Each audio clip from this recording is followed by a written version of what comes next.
નમસ્કાર, આપ જોઈ રહ્યા છો યુટીસી ન્યૂઝ। બ્રિજને લઈને ફરી બબાલ। આ વખતે બબાલ થઈ છે વાસના રોડ પર બનનારા ફ્લાયઓવરને લઈને।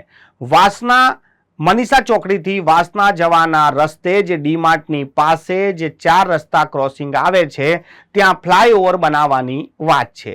આ વાતને લઈને હવે વિવાદ શરૂ થઈ ગયો છે કે આ બ્રિજની જરૂરત જ નથી, આ રોડ પર એ પ્રકારનો ટ્રાફિક નથી, હેવી ટ્રાફિક પણ આ બ્રિજ પર આવતો નથી, તો પછી બ્રિજ બનાવવાની શું જરૂર છે।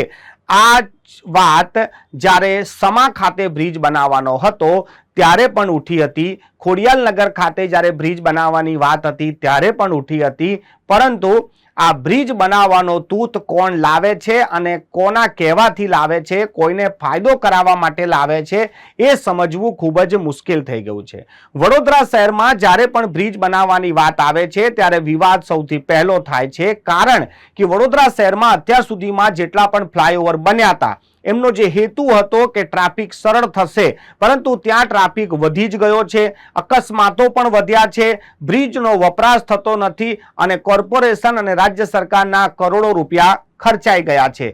તેથી જ હવે જનતા જ્યારે પણ બ્રિજનો વાત સાંભળે છે ત્યારે એ ચિંતામાં મુકાઈ જાય છે કે એમના ત્યાં બ્રિજ બની કેમ રહ્યો છે। મનીષા ચોકડીથી વાસના જવાના રસ્તા પર ડીમાર્ટની પાસે જે નવા બ્રિજ બનાવવાની વાત હતી તેને લઈને હવે કોર્પોરેશનમાં સિટી એન્જિનિયરના ઓફિસ સુધી પણ તેની માટે ચર્ચાનો દોર શરૂ થઈ ગયો છે। સ્થાનિકોએ સિટી એન્જિનિયરને પણ પ્રશ્નો પૂછ્યા છે કે આ બ્રિજની જરૂર શું છે। જે સર્વે કરવામાં આવ્યો છે તે સર્વે પર પણ સવાલ છે। સ્થાનીય ધારાસભ્ય એટલે કે અકોટાના ધારાસભ્ય ચેતન્ય દેસાઈની સાથે સ્થાનિકો કોર્પોરેશન પહોંચી ગયા અને સિટી એન્જિનિયરની ઓફિસમાં સવાલ પૂછી લેવાયો કે આ બ્રિજની જરૂર શું છે। ચેતન્ય દેસાઈ જે અકોટાના ધારાસભ્ય છે તેમને પણ આ જ વાત કબૂલ કરી કે એક તરફ સ્થાનિકોનું કહેવું છે કે બ્રિજની જરૂરત નથી, પરંતુ રાજ્ય સરકાર તરફથી જે સર્વે કરવામાં આવે છે તેમાં કહેવામાં આવ્યું છે કે બ્રિજ બનવો જોઈએ।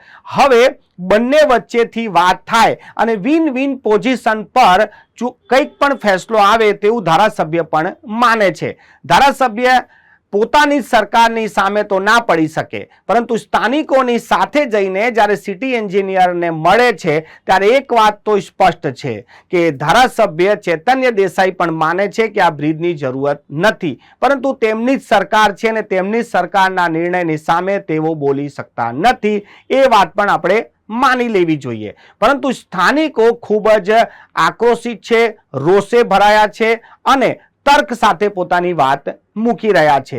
આ બ્રિજની જરૂરત નથી તેવું કોઈ આમ ઇન્સાન નહીં, પરંતુ એક જાણીતા આર્કિટેક્ટ જ્યોતિ ગર્ગ જેઓ પોતે એક સ્ટ્રક્ચર ડિઝાઇનર છે તેઓ પણ કહી રહ્યા છે કે આ બ્રિજની અહીંયા કોઈ પણ પ્રકારની જરૂરત નથી। હવે જોવાનું એ રહેશે કે સ્થાનિકોની માંગ અને ધારાસભ્યની રજૂઆત બાદ પણ શું આ જગ્યા પર બ્રિજ બને છે, અને જો બ્રિજ બનશે તો એક વાત તો ચોક્કસ સાબિત જ થઈ જાય છે કે હવે આ બ્રિજ બનાવવો જ છે કોઈ બી ભોગે। કારણ ભલે લોકો આક્ષેપ કરે, લોકો ભલે કહેતા કે આ બ્રિજ કોન્ટ્રાક્ટરને લાભ કરવા માટે બની રહ્યો છે, આ બ્રિજનું કોઈ કામ નથી, આ બ્રિજથી ટ્રાફિક હળવો નહીં થાય, તે છતાં પણ જો બ્રિજ બનાવવામાં આવશે તો એક વાત તો સ્પષ્ટ છે કે જ્યારે સરકાર નક્કી જ કરી લેતી હોય અને કોઈને કામ આપવાનું નક્કી કરી જ લીધું છે કે આટલા કરોડ રૂપિયા આપણે વાપરી જ નાખવા છે, તો પછી એને કોઈ પણ શક્તિ રોકી શકે નહીં।